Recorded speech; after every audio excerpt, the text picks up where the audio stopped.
जय श्री कृष्ण भगवान। अतृतीयोध्याय अर्जुनवाद। जायसी चेत कर्मणस्ते मता बुद्धि जनार्दन तत् किम कर्मणि घोरे माम नियोजसी केशव। अर्जुन बोले, हे जनार्दन, यदि आपको कर्म की अपेक्षा ज्ञान श्रेष्ठ मान्य है तो फिर हे केशव मुझे भयंकर कर्म में क्यों लगाते हो। आप मिले हुए से वचनों से मेरी बुद्धि को मानो मोहित कर रहे हैं, इसलिए उस एक बात को निश्चित करके कहिए जिससे मैं कल्याण को प्राप्त हो जाऊं। श्री भगवान वाद। जय श्री कृष्ण। श्री कृष्ण भगवान बोले, हे निष्पाप, इस लोक में दो प्रकार की निष्ठा मेरे द्वारा पहले कही गई है। उनमें से सांख्य योगियों की निष्ठा तो ज्ञान योग से और योगियों की निष्ठा कर्म योग से होती है। मनुष्य ना तो कर्मों का आरंभ किए बिना निष्कर्मता को यानी योग निष्ठा को प्राप्त होता है और न कर्मों के केवल त्याग मात्र से सिद्धि यानी सांख्य निष्ठा को ही प्राप्त होता है। निस्संदेह कोई भी मनुष्य किसी भी काल में क्षण मात्र भी कर्म किए बिना नहीं रहता, क्योंकि सारा मनुष्य समुदाय प्रकृति जनित गुणों द्वारा परवश हुआ कर्म करने के लिए बाध्य किया जाता है। जो मूढ़ बुद्धि मनुष्य समस्त इंद्रियों को हठपूर्वक ऊपर से रोककर मन से उन इंद्रियों के विषयों का चिंतन करते रहते हैं, वह मिथ्याचारी अर्थात दंभी कहा जाता है। किंतु हे अर्जुन, जो पुरुष मन से इंद्रियों को वश में करके अनासक्त हुआ समस्त इंद्रियों द्वारा कर्म योग का आचरण करता है, वही श्रेष्ठ है। तो शास्त्रविहित कर्तव्य कर्म कर, क्योंकि कर्म न करने की अपेक्षा कर्म करना श्रेष्ठ है तथा कर्म न करने से तेरा शरीर निर्वाह भी नहीं सिद्ध होगा।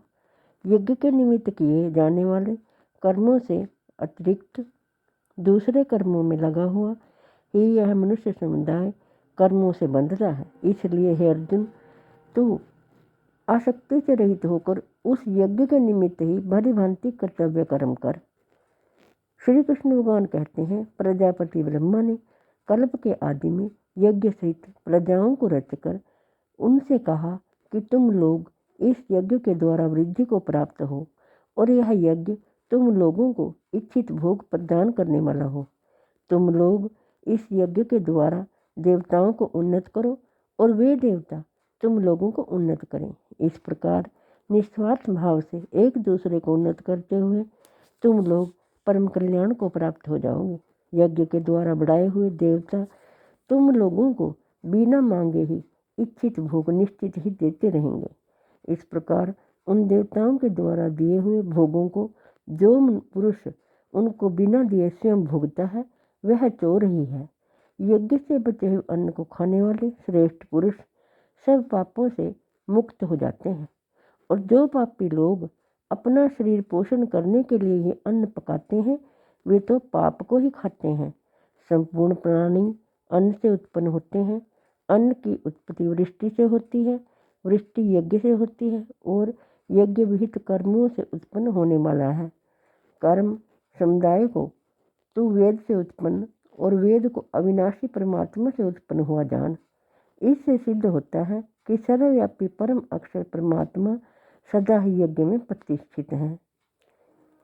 हे पार्थ, जो पुरुष इस लोक में इस प्रकार परंपरा से प्रचलित सृष्टि चक्र के अनुकूल नहीं बरतता अर्थात अपने कर्तव्य का पालन नहीं करता, वह इंद्रियों के द्वारा भोगों में रमण करने वाला पाप आयु पुरुष व्यर्थ ही जीता है।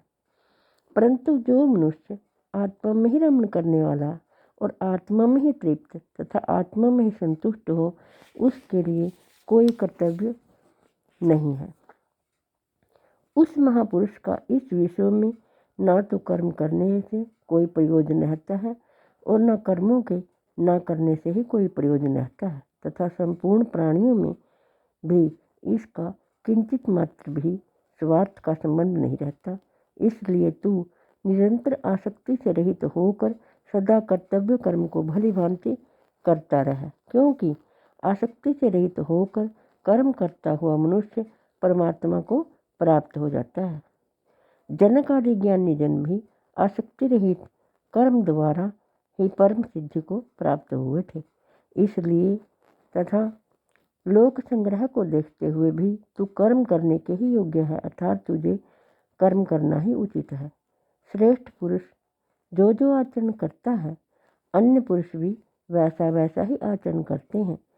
वह जो कुछ प्रमाण कर देता है, समस्त मनुष्य समुदाय उसी के अनुसार बरतने लग जाता है। श्री कृष्ण भगवान कहते हैं, हे अर्जुन, मुझे इन तीनों लोकों में ना तो कुछ कर्तव्य है और ना कोई भी प्राप्त करने योग्य वस्तु अप्राप्त है, तो भी मैं कर्म में ही बरतता हूँ। क्योंकि ये पाठ यदि कदाचित मैं सावधान होकर कर्मों में न बरतूं तो बड़ी हानि हो जाए, क्योंकि मनुष्य सब प्रकार से मेरे ही मार्ग का अनुसरण करते हैं। इसलिए यदि मैं कर्म ना करूं तो यह सब मनुष्य नष्ट भ्रष्ट हो जाएं और मैं संकर्ता का करने वाला हूँ तथा इस समस्त प्रजा को नष्ट करने वाला बनूं। हे भारत, कर्म में आसक्त हुए अज्ञानी जन जिस प्रकार कर्म करते हैं, आसक्ति रहित विद्वान भी लोक संग्रह करना चाहता हुआ उसी प्रकार कर्म करे। परमात्मा के स्वरूप में अटल स्थित हुए ज्ञानी पुरुष को चाहिए कि वह शास्त्रविद कर्मों में आसक्ति वाले अज्ञानियों की बुद्धि में भ्रम अर्थात कर्मों में अश्रद्धा उत्पन्न न करें, किंतु स्वयं शास्त्रविद समस्त कर्म भली भांति करता हुआ उनसे भी वैसे ही करवावे। वास्तव में संपूर्ण कर्म सब प्रकार से प्रकृति के गुणों द्वारा ही किए जाते हैं, तो भी जिसका अंतःकरण अहंकार से मोहित हो रहा है, ऐसा अज्ञानी मैं करता हूँ ऐसा मानता है। जय श्री कृष्ण। परंतु हे महाबाहो, गुण विभाग और कर्म विभाग के तत्व को जानने वाला ज्ञान योगी संपूर्ण गुण ही गुणों में बरत रहे हैं ऐसा समझकर उनमें आसक्त नहीं होता। प्रकृति के गुणों से अत्यंत मोहित हुए मनुष्य गुणों में और कर्मों में आसक्त रहते हैं। उन पूर्णतया न समझने वाले मंद बुद्धि अज्ञानियों को पूर्णतया जानने वाला ज्ञानी विचलित ना करे। श्री कृष्ण भगवान कहते हैं, मुझ अंतर्यामी परमात्मा में लगे हुए चित्त द्वारा संपूर्ण कर्मों को मुझ में अर्पण करके आशा रहित, ममता रहित और संताप रहित होकर युद्ध कर। जो कोई मनुष्य दोष दृष्टि से रहित और श्रद्धा युक्त होकर मेरे इस मत का सदा अनुसरण करते हैं, वे भी संपूर्ण कर्मों से छूट जाते हैं। परंतु जो मनुष्य मुझ में दोषारोपण करते हुए मेरे इस मत के अनुसार नहीं चलते हैं, उन मूर्खों को तू संपूर्ण ज्ञानों में मोहित और नष्ट हुए ही समझ। सभी प्राणी प्रकृति को प्राप्त होते हैं, अर्थात जय श्री कृष्ण अपने स्वभाव के परवश हुए कर्म करते हैं। ज्ञानवान भी अपनी प्रकृति के अनुसार चेष्टा करता है, फिर इसमें किसी का हट क्या करेगा। जय श्री कृष्ण। इंद्रिय इंद्रिय के अर्थ में अर्थात प्रत्येक इंद्रिय के विषय में राग और द्वेष छिपे हुए स्थित हैं। मनुष्य को उन दोनों के वश में नहीं होना चाहिए, क्योंकि वे दोनों ही इसके कल्याण मार्ग में विघ्न करने वाले महान शत्रु हैं। अच्छी प्रकार आचरण में लाए हुए दूसरे के धर्म से गुण रहित भी अपना धर्म अति उत्तम है। अपने धर्म में तो मरना भी कल्याणकारक है और दूसरे का धर्म भय को देने वाला है। हे अर्जुन, श्री कृष्ण भगवान कहते हैं, अर्जुन बोले, हे श्री कृष्ण, तो फिर यह मनुष्य स्वयं न चाहते हुआ भी बलात् लगाए हुए की भांति किससे प्रेरित होकर पाप का आचरण करता है। श्री कृष्ण भगवान बोले, रजोगुण से उत्पन्न हुआ यह काम ही क्रोध है। यह बहुत खाने वाला अर्थात भोगों से कभी न अघाने वाला और बड़ा पापी है। इसको ही इस विषय में बैरी जान। जिस प्रकार धुएं से अग्नि और मैल से दर्पण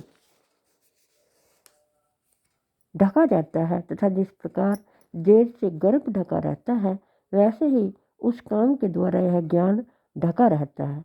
और हे अर्जुन, इस अग्नि के समान कभी न पूर्ण होने वाले काम रूप ज्ञानियों के नित्य वैरी के द्वारा मनुष्य का ज्ञान ढका हुआ है। इंद्रियां, मन और बुद्धि ये इसके सब वासस्थान कहे गए हैं। यह काम इन मन, बुद्धि और इंद्रियों के द्वारा ही ज्ञान को आच्छादित करके जीवात्मा को मोहित करता है। इसलिए है अर्जुन, तो पहले इंद्रियों को वश में करके इस ज्ञान और विज्ञान का नाश करने वाले महान पापी काम को अवश्य ही बलपूर्वक मार डाला। इंद्रियों को स्थूल शरीर से पर यानी श्रेष्ठ, बलवान और सूक्ष्म कहते हैं। इन इंद्रियों से पर मन है, मन से भी पर बुद्धि है, और जो बुद्धि से भी अत्यंत पर है वह आत्मा है। इस प्रकार बुद्धि से पर अर्थात सूक्ष्म, बलवान और अत्यंत श्रेष्ठ आत्मा को जानकर और बुद्धि के द्वारा मन को वश में करके, हे मन महाबाहो, तू इस काम रूप दुर्जय शत्रु को मार डाल। जय हो श्री कृष्ण भगवान। हे कृष्ण गोविंद हरे मुरारे, हे नाथ नारायण वासुदेव। हे कृष्ण गोविंद हरे मुरारे, हे नाथ नारायण वासुदेव। आपसे हाथ जोड़कर प्रार्थना है कि आप सभी गीता जी के पाठ को अपने घर में, जो आपके वृद्ध माता पिता हों, जो चल फिर ना सकते हों, जो लाचार हों, आप उनको ये पाठ सुनाएं ताकि वो कष्टों से मुक्ति पाएं। भगवान श्री कृष्ण उन पर कृपा करें। जय हो श्री कृष्ण भगवान की। आप सबको मकर संक्रांति की बहुत बहुत शुभकामनाएं। जय हो श्री कृष्ण भगवान।